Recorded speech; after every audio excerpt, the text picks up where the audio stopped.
Hi friends, welcome to our channel Lakshmi Srinivas. ఈరోజు మనం ఈ వీడియోలో బియ్యం పిండితో ఈవినింగ్ టీ టైం స్నాక్స్ ఎలా తయారు చేయాలో తెలుసుకుందాం.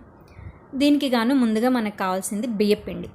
1 కప్పు బియ్యం పిండి తీసుకుని దాన్ని జల్లించి ఒక గిన్నెలో తీసుకోవాలి. 1 కప్పు బియ్యం పిండికి 1/4 కప్పు మైదా పిండిని కూడా తీసుకోవాలి. దీంట్లోకి ఇప్పుడు మనకి కొంచెం అల్లం వెల్లుల్లి పేస్ట్, రుచికి సరిపడా ఉప్పు, రుచికి సరిపడా కారం, కొద్దిగా వాము, తర్వాత కొంచెం నువ్వులు వాము అనేది కంపల్సరీ ఏం కాదండి, ఎక్స్ట్రా టేస్ట్ యాడ్ అవుతుంది వాటితోటి, దానికోసమని వేసుకుంటున్నాం. కొంచెం ఒక 2 చెంచాల పెరుగు యాడ్ చేసుకోవాలి. కొత్తిమీర ఉంటే కొత్తిమీర కూడా వేసుకోవచ్చు. కరివేపాకుని చిన్న పీసెస్ కట్ చేసి వేసుకోవాలి. వీటన్నిటిని మనం ఈక్వల్గా మొత్తం కలిసిపోయేలాగా కలుపుకుని కొంచెంగా వాటర్ యాడ్ చేసుకుంటూ మనం పిండి ముద్దలాగా కలుపుకోవాలి. వాటర్ ఎక్కువ పట్టదండి, గట్టిగా పిండి కలపాలి. ఇది కొంచెం వాటర్ యాడ్ చేసుకుని కలుపుకోవాలి. పిండిని మటుకు గట్టిగా కలుపుకోవాలి. కొంచెం వాటర్ ఎక్కువైనా కానీ మనకి దీన్ని మనం చపాతీలాగా పాముతాము, చపాతీలాగా రోల్ చేసుకుంటాము. అలా పిండి లూజ్ అయితే కనుక అలా రోల్ చేసుకోవడానికి రాదు, కాబట్టి గట్టిగా కలుపుకోవాలి. ఇలా కలుపుకున్నటువంటి పిండిని మనకి 3-4 ఈక్వల్ పార్ట్స్గా డివైడ్ చేసుకోవాలి.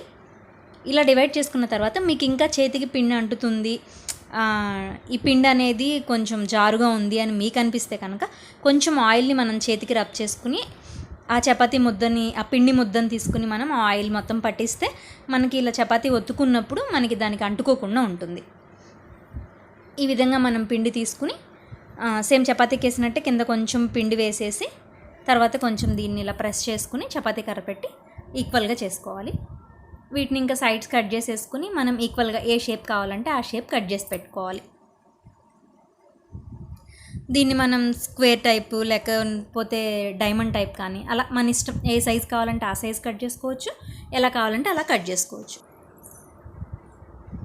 ఇలా మనం అన్నిటినీ ఇప్పుడు మనం 3 ముద్దలుగా పిండిని డివైడ్ చేసుకున్నాం కదా, అన్నిటినీ ఇదే విధంగా మనం చపాతీలాగా పాముకుని ఇలా ఈక్వల్ షేప్స్లో కట్ చేసుకోవాలి. ఇలా కట్ చేసుకున్న పీసెస్ మొత్తాన్ని మనం ఒక ప్లేట్లోకి తీసుకోవాలి. ఈలోగా ఇందాక మనం పెట్టుకున్నటువంటి ఆయిల్ హీట్ అయిపోయి ఉంటుంది. ఆయిల్ హీట్ అయిన తర్వాత మనం వీటన్నిటిని మనం ఇందులో వేసి డీప్ ఫ్రై చేసుకోవాలి. ఇదిగోండి, ఈ విధంగా మనం మొత్తం అన్నీ వేసిన తర్వాత మనం వేసేటప్పుడు ఒకదానికొకటి అంటుకుపోయినా ఏగిన తర్వాత విడిపోతాయి. ఇదిగోండి, ఇలా మంచి బ్రౌన్ కలర్ వచ్చేదాకా ఫ్రై చేసుకుని వాటిని మనం ఒక చిన్న బాక్స్లో, స్టీల్ బాక్స్లో కానీ ప్లాస్టిక్ బాక్స్లో కానీ దేంట్లో అయినా స్టోర్ చేసి పెట్టుకోవచ్చు.